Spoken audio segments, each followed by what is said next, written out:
We all know what zombies are from the movies and television. They are the undead, flesh-eating humanoids that roam the earth, searching for living flesh to devour.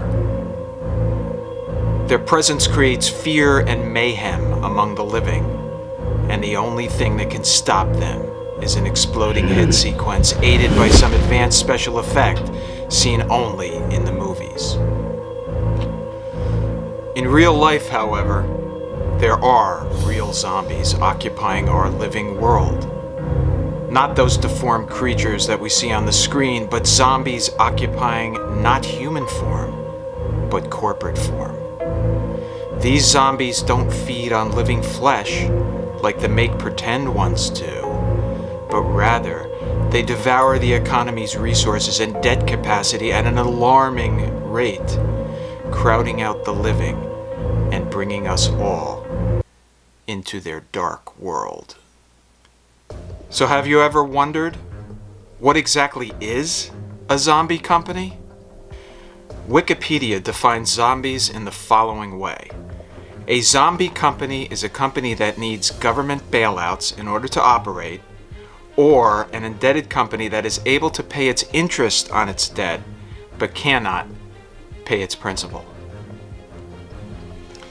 These are the living dead of corporate America, and the list of such companies is growing by the day.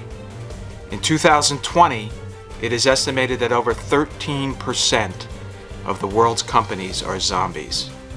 And in the US, highly indebted zombie companies control more than 2.2 million jobs. As you can see from this chart, zombification affects a wide swath of industries, giving the government a strong motivation to continue to provide the zombies with their daily diet of capital and other resources to stay alive, or as we say in the zombie world, to stay undead.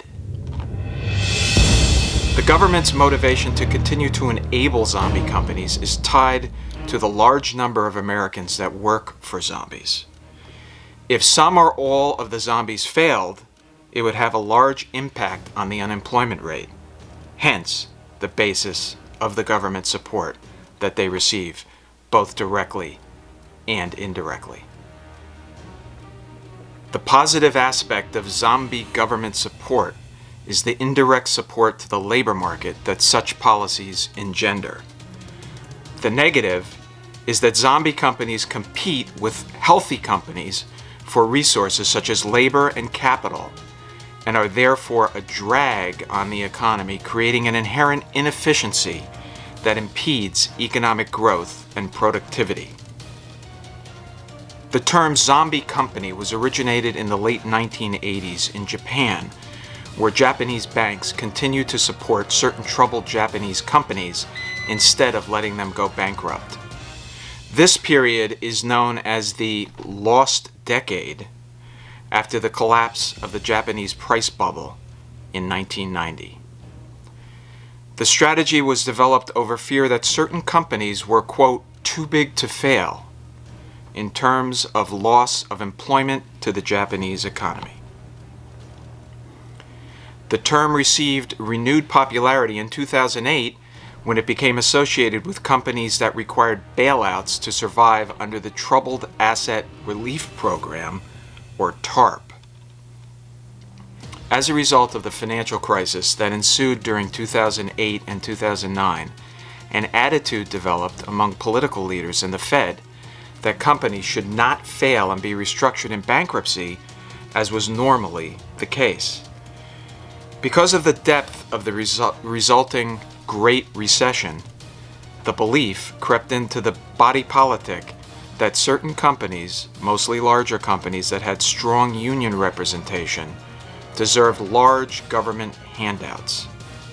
GM is probably the best example of this. When it was teetering on the verge of bankruptcy, then President Obama, in a dramatic step that violated every rule of corporate finance and contract law, put the political interests of the unions ahead of secured bondholders.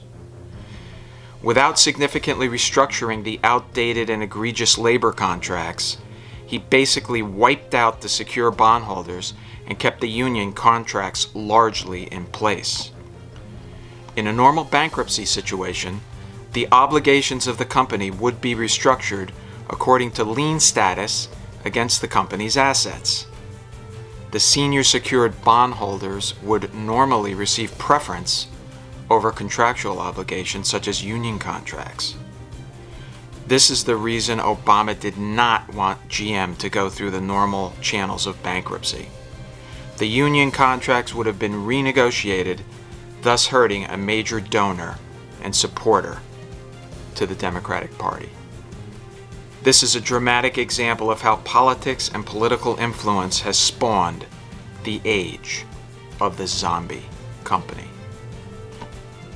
The Great Recession of 2008 and 2009 spawned a proliferation of zombie companies through a confluence of events, culminating with the current pandemic and the resulting worldwide economic impact. Although it is a worldwide phenomenon, it is particularly prevalent in the United States. It has been predicted that close to 20% of all public companies in the U.S. are now zombie companies. Examples of zombie companies abound, but here are a few notable examples. Tesla. Although currently the darling of Wall Street and rampant speculators alike, it has never consistently made a profit and depends on government subsidies and access to the capital markets to survive. Another example, Carnival Corporation, the cruise line company, was completely gutted due to the pandemic. Marriott International, in the hotel space, the same thing. Delta Airlines, along with the rest of the airline industry, except Southwest and a few others, Avis Budget Group, and on and on and on. There are too many examples to discuss here.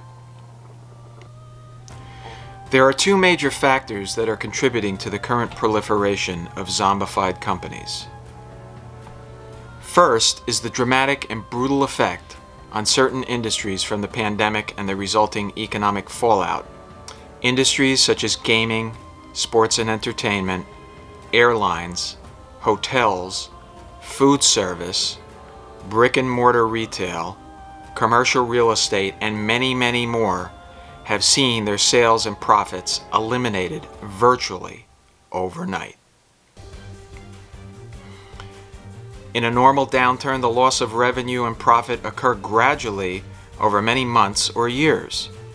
In this situation, it happened in a matter of weeks. It has become clear that this situation is something that we have never seen before in terms of the speed and intensity of the economic destruction to the economy. The second major contributing factor was created by the Fed in its reaction to the crisis.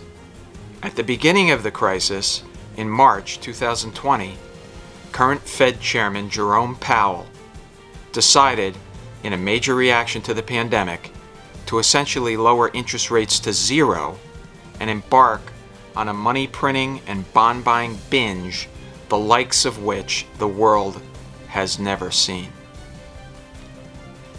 In an unprecedented step aimed at addressing the crisis, the Fed committed to do whatever it takes to stabilize the financial markets. This involved a massive plan to print money and inject it into the capital markets by buying securities. This process is called quantitative easing and was used to a great extent during the last Great Recession. The thing that was different about this, and is important to understand, is that not only was the Fed buying government and mortgage-backed securities as it had done in the past, but now it was actively buying corporate junk bonds to prop up the corporate sector, and yes, you guessed it, zombie companies. This combination of zero interest rates combined with artificially supporting companies that ordinarily would not have access to the credit markets contributed to the latest round of zombification in the corporate sector. The motivation of the US government to keep zombie companies on life support is obvious. Over 2 million people currently work for zombie companies in the US. In addition to cooking the books and manipulating the unemployment numbers for political purposes, which every administration has done for ages, the US government does not want to see over 2 million people potentially lose their jobs. This motivating factor is what is driving the policies that cause the proliferation of zombie companies.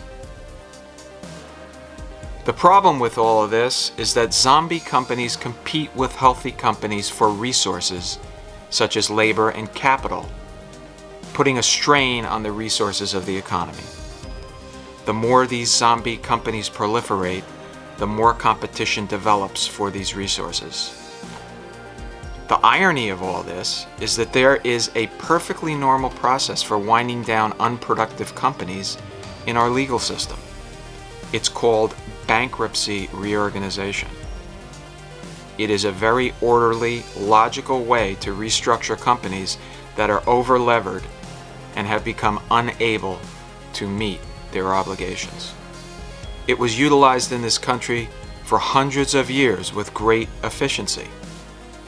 However, somewhere in the George W. Bush administration during the last financial crisis, someone decided that no large company could ever go bankrupt again. Since that time, it has been further ingrained in the political lexicon, resulting in the current situation that we find ourselves in. While the expediency of these policies is easy to understand in time of crisis, the long-term effect on the economy is, on balance, a negative. In the long term, these zombie policies will continue to negatively affect both the productivity and growth of the U.S. economy. This crowding out of resources to healthy companies in favor of the zombies will continue for as long as the zombies remain undead.